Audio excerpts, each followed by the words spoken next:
Chucho Rangel, muchas gracias por seguir aquí. Estamos tratando el tema del estado que guardan, pues la principal empresa de México, que es propiedad, se dice, de los mexicanos, que es Petróleos Mexicanos. No hay otra empresa de ese tamaño, ¿verdad? No, no. Ni menos privada. No hay. Pero también la Comisión Federal de Electricidad es una empresotota, ¿no? Es también un monstruo. Vamos a entrarle a ver cómo está la CFE, pero hay algo que tiene que ver con la producción de petróleo que nos quedó pendiente que desarrollara Chucho. ¿Qué es, Jesús? Sí, el punto fino es que, aparte del problema de la deuda, está reduciendo la producción de crudo, de petróleo crudo, Pemex.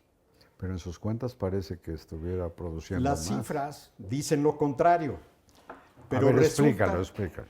Sí, resulta que es lo siguiente. A ver, al mes de marzo, la producción de petróleo, 1.810.000 barriles. ¿Suena al bien? cierre de marzo. ¿Suena Sí, bien? sí, correcto. Sí, pero aquí la definición tiene dos conceptos. Uno, lo que es el petróleo crudo y otro, lo que son condensados. Entonces, esta cifra es la suma de los dos. Lo que es petróleo crudo ha bajado de 1.622.795 barriles diarios en enero de 2019 a 1.532.655 barriles diarios. Estamos hablando menos de 90.140 barriles diarios. Aparte de esto, de menor producción, a pesar de que todos pensamos que, Pemex está creciendo. Aparte de eso, está cayendo la exportación de petróleo. Entonces, si le juntas, pues es muy simple, ¿no? Tiene menos ingresos Pemex porque los dólares pues cuestan más que un peso. Entonces, Por muy fortalecido que esté el peso. sí, y es para darle petróleo pues a Dos Bocas y demás. Ahí es cuando la mayoría de los especialistas dicen, no es que esté mal que produzcas tus gasolinas o químicos, querosenos, etcétera. No, que te hayas dedicado nomás a eso y descuidaste lo demás. ¿Y entonces los condensados son los que se emplean en derivados del petróleo? ¿O Sí, qué? son más explosivos. Son más explosivos. Y son pentano, propano, butano y hexano. Estos productos subderivados del petróleo, la mayoría se usan en el sector petroquímico. Claro, también se usan para las gasolinas. Entonces, está este engaño de decir entre el petróleo crudo y el condensado, ¿Sí? solo dicen, pues el petróleo ha crecido la Exacto. explotación de petróleo. Pero y no te dicen la diferencia. Y Bueno. cuando mucho lo que te dicen es, hay de este 1.800.000, el sector privado, 100.000 barriles. ¿Sí me explico? Como diciendo, de nada sirvió esa reforma con la que inició el gobierno, porque vean que producen nada. Pero si estuvieran las empresas trabajando en aguas profundas, en algún momento sacarían una importantísima cantidad de petróleo. Y si no tuvieran problemas de pues, cuestiones legales y de inseguridad jurídica, etcétera, ¿no? Bueno, a propósito de inseguridad jurídica, pues parece que la perdieron las empresas extranjeras que invertían en la generación de energía eléctrica, Jesús. Bueno, siguen las discusiones. Pues siguen las discusiones, pero por lo pronto, como vimos con los apagones, y más allá de la explicación que dio el licenciado Manuel Bartlett, parece que sí hay un problema severo, no tanto en la generación de energía como en la transmisión de la misma. Sí. ¿Cómo está la situación de la Comisión Federal de Electricidad según tú?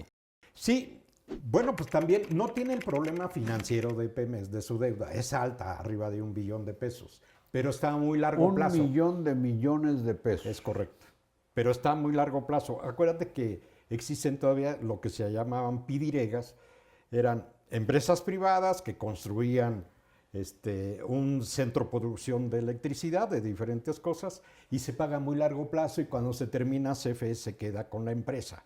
Bueno, ese no es el problema. Ese no es no. El problema es la falta de inversión. El problema es que no se invirtió ni en transmisión ni en lugares donde guardar el exceso de luz, si fuera el caso. No lo hizo. Mira, me dieron unas cifras que creo que dimensionan así muy... Claramente. Sí, a ver, se invirtieron, estamos hablando en el sexenio, para instalar alrededor de 10 kilómetros de transmisiones, de torres de transmisión. ¿Esto que estás diciendo es metafórico? No, es real. ¿Es real? ¿Solo 10 kilómetros? Sí, y se necesitan 10,000.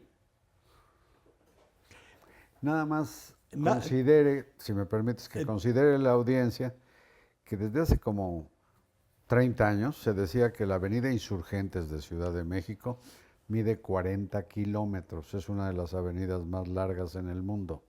40 kilómetros. Y lo que está diciendo Jesús, que la cuarta parte de lo que mide la avenida Insurgentes fue la inversión de la Comisión Federal de Electricidad en líneas de transmisión. En líneas de transmisión. ¿Y cuánto se requería? 10,000. ¿10,000 kilómetros? Sí. Más de 3 veces la longitud de la frontera entre México y Estados Unidos. Aparte de eso... ¿Cómo te parecen mis No, pues es que es para ejemplos entender... que pongo para que se Claro, entienda? para dimensionar el problema. ¿Y cómo lo explicas? ¿Qué interpretación le das a Es eso? también ideológico. Pues tenías toda la transformación para crear inversión bestial en renovables. Y evidentemente, pues tú sabes que se limitaron.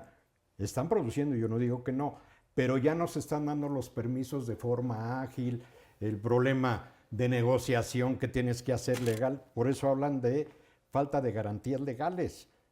Entonces, se está diciendo que efectivamente el calor que estamos viviendo afectó pues la generación de electricidad y por consecuencia pues hubo los apagones. Fíjate, uno de los fuertes generadores de electricidad en el CFE es vía las presas.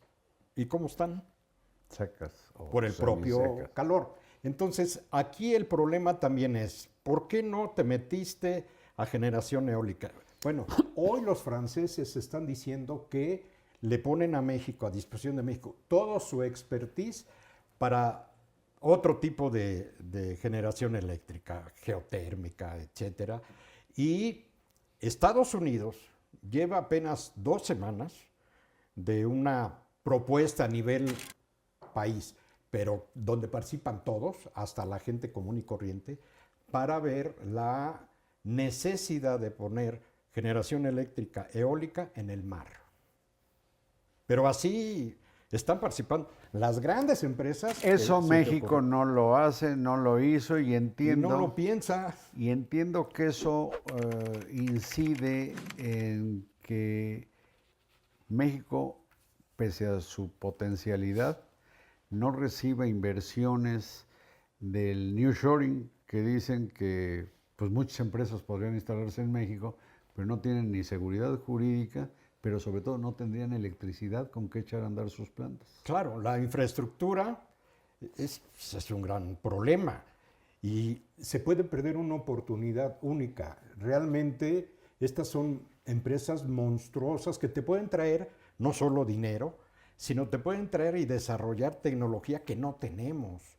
Todo lo que es la inteligencia artificial, ellas las llevan muy desarrolladas. Imagínate que traigan esa tecnología, creen centros de capacitación para jóvenes. Y empleo. Y empleo. Entonces, pues se puede ir todo eso, se puede quedar como una ilusión si no generas, pero ya, la realidad. Ya le plantearon todo esto a los candidatos a la presidencia de la República. Y parece ser, tengo entendido, que en materia energética los encargados de los grupos sí son gente Han que sido entiende receptivos. y saben que eso es importante. El punto sigue siendo lana. Fíjate, Coparmex calcula inversiones que necesita México en generación eléctrica, 129,000 millones de dólares. Los franceses dicen que mínimo cada año debe haber 5,000 millones de dólares en redes de transmisión. Entonces estás hablando de lana que no tenemos. Entonces, ¿qué se requiere? Participación privada. Pero le van a entrar los privados sabiendo que existe esa inseguridad jurídica y que ya se ha visto en muchas de las empresas establecidas, las eólicas, etcétera.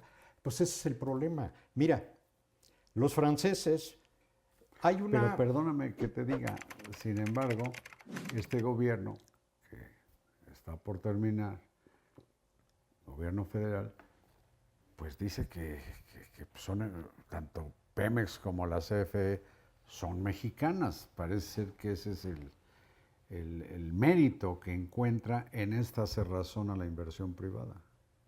Sí, pues es ideológico. No le vas a quitar lo mexicano. Lo vas a coadyuvar a que esté más fuerte la empresa. Y eso o se las reflejará en, digamos, en la disminución de oportunidades para que México se desarrolle. Sí. Hay una producción que te aprueba la CRE, la Comisión Reguladora de Energía, de 0.5 gigawatts. Es muy chiquita. Es así muy local para tu casa y bueno, están pidiendo los franceses que se autorice, que no necesite permisos, ese tipo de generación hasta 1 giga. Y podría haber empresas que podrían autogenerar su electricidad y no necesitarían afectar las redes de transmisión. No, ¿No les dan permiso? no. Es lo que están pidiendo, que se hagan esos cambios. Para entenderte, sería como, digamos, que los techos de todas las plantas industriales tuvieran, por ejemplo, paneles solares. Correcto. No lo tienen porque no se los permite la actual normatividad. Exactamente. Por las reglas que están establecidas. Por eso hablan de cambios. Y no solo que me autorices, sino que al rato no me la cambies. Establezcas reglas bien claras. A ver, generas tanto y te voy a cobrar. Te voy a cobrar aquí, aquí no te voy a cobrar. Tú generas, a ver, ¿qué Si es? genero mi electricidad, no le tengo que pagar a nadie. Ese es el punto. Bueno, ¿Y qué dice CFE? ¿Y entonces yo qué gano? sí, entonces importa más, digamos, la empresa que el usuario de los bienes que produce esa empresa.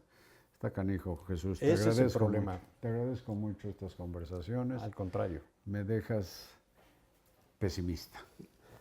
En el sector energético. Muchas gracias, Jesús Al Rangel. contrario. Muchas gracias a ustedes y buenas noches.